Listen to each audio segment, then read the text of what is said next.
Olá, minha amiga, meu amigo, hora do nosso encontro nesta terça-feira, 29 de abril. Atrás de mim, Arena Romana de Verona, construída enquanto Cristo estava entre os homens. E ela foi concluída mais ou menos na mesma época em que o governador romano, lá da Palestina, lá em Jerusalém, Pôncio Pilatos, declarou não ver culpa naquele homem e ainda assim o entregou para a crucificação porque era do interesse dos fariseus.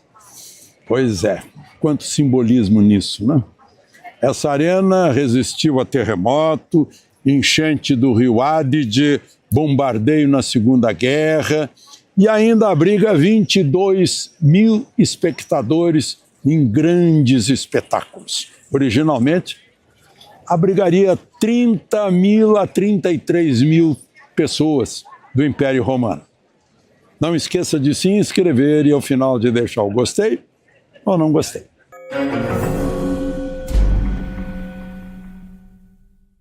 Pois é, o escândalo da Previdência é maior do que a gente imagina. Agora tem uma senhora Cecília, que lembra muito a Georgina de Freitas. Vocês estão lembrados dela? A Georgina era procuradora da Previdência e fez desvios de 1 bilhão e 200 milhões, imaginem só.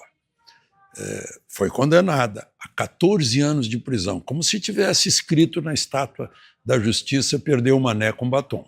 Foi condenada a 14 anos. Fugiu para o Caribe.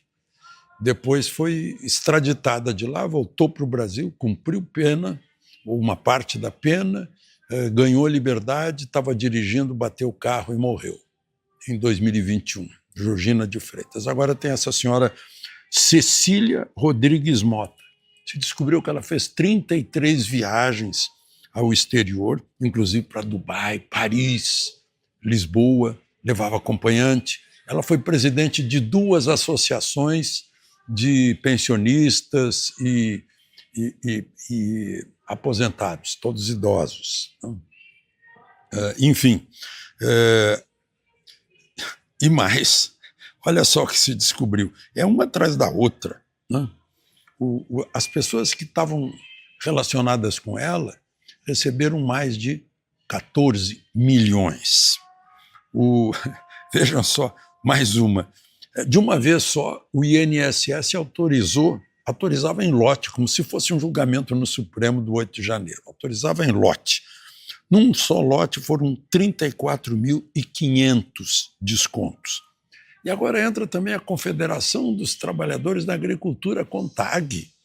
A CONTAG está sendo investigada por 2 bilhões entre 2019 e 2024.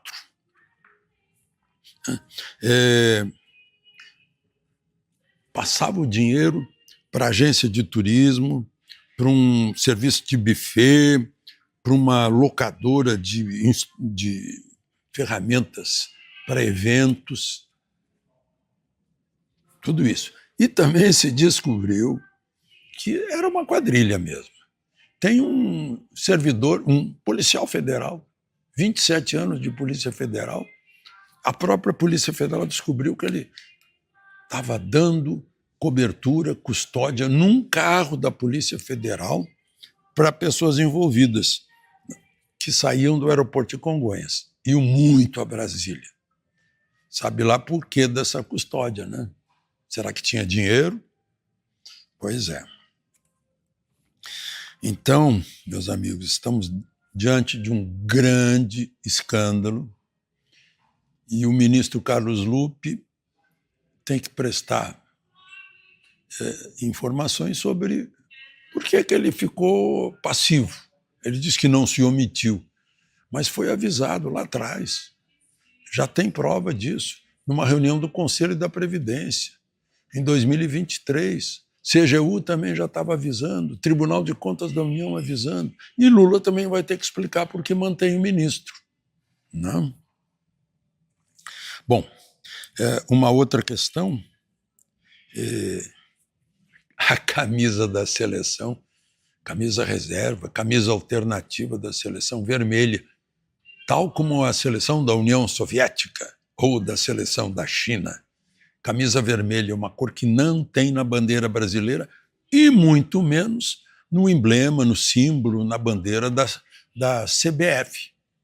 O estatuto da CBF diz que as camisas da seleção têm que conter cores do seu emblema, de sua bandeira.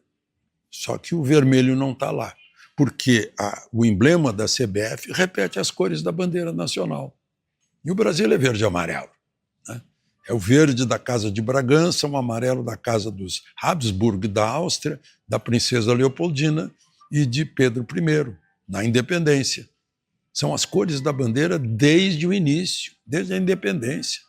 A bandeira da República só mudou o centro, tirou o escudo da República, as armas da República, e entrou o céu do Rio de Janeiro no dia 15 de novembro de 89. Né? Só isso.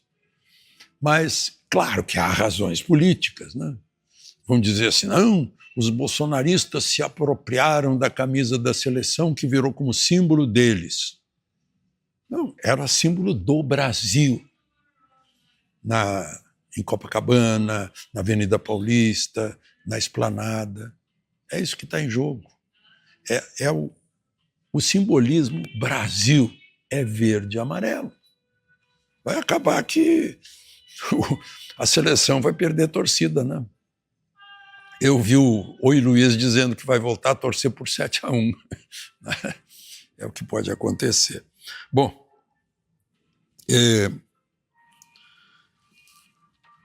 o presidente da OAB, Beto Simonetti, depois de muito tempo de sono, distância, omissão em relação ao que está se passando no Supremo, porque a OAB é, sim, um órgão fiscalizador das leis e principalmente da Constituição, né?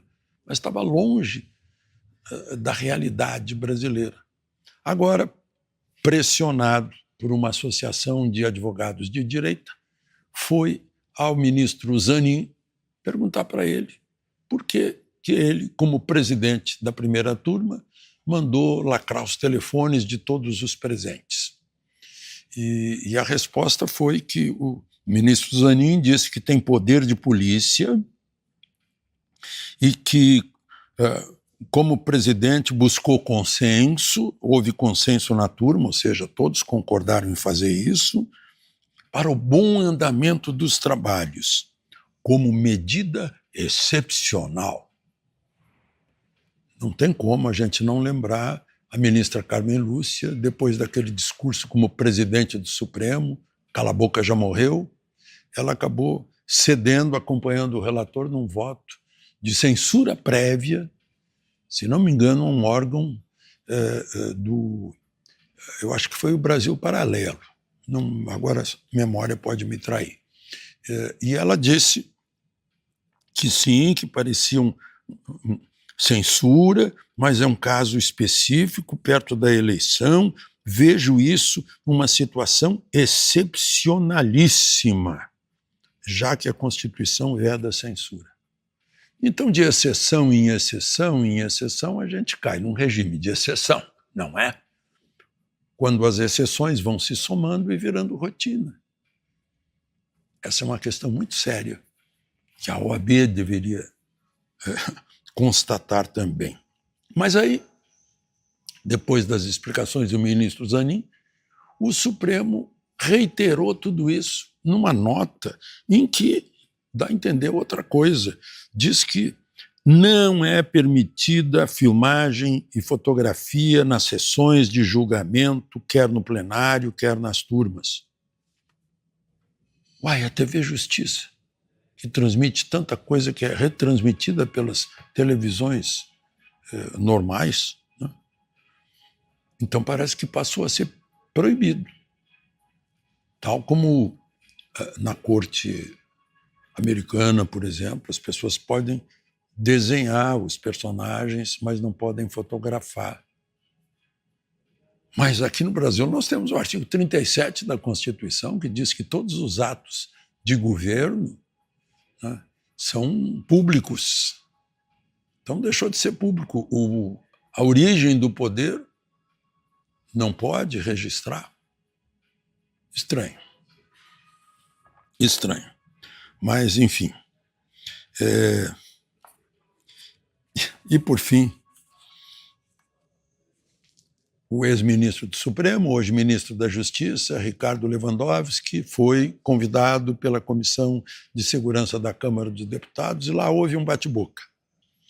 O deputado Gilvan, da Federal, chamou Lula de descondenado. Imediatamente, o líder do PT, o Lindbergh Farias, reagiu chamando o Gilvan de desqualificado. Aí os dois se levantaram e foi um na direção do outro, ia dar supapo. O presidente da sessão precisou pedir para a polícia legislativa interferir. Isso não é de agora, não. Já teve, agora mesmo a gente ficou falando de Collor, o pai dele puxou o revólver, deu tiro dentro do plenário, e morreu um senador. Então, só para lembrar, se não é puerilidade, se não pensam que estão no grupo escolar na hora do recreio em que os meninos resolvem resolver suas diferenças no supapo. Tá o outro aí, chutou lá um integrante do Brasil, um militante, está lá, fez greve de fome, esse Glauber Rocha, porque saiu... Glauber, não, desculpe, eu sempre venho com Glauber Rocha, mas é Glauber. E, enfim, é péssimo, porque o representado, o mandante, vê isso e fica horrorizado e percebe que, puxa, eu dei meu voto errado, elegi um brigão, Glauber Braga, o nome dele, se não me engano. Mas, enfim, é isso, minha gente. De Verona, Alexandre Garcia.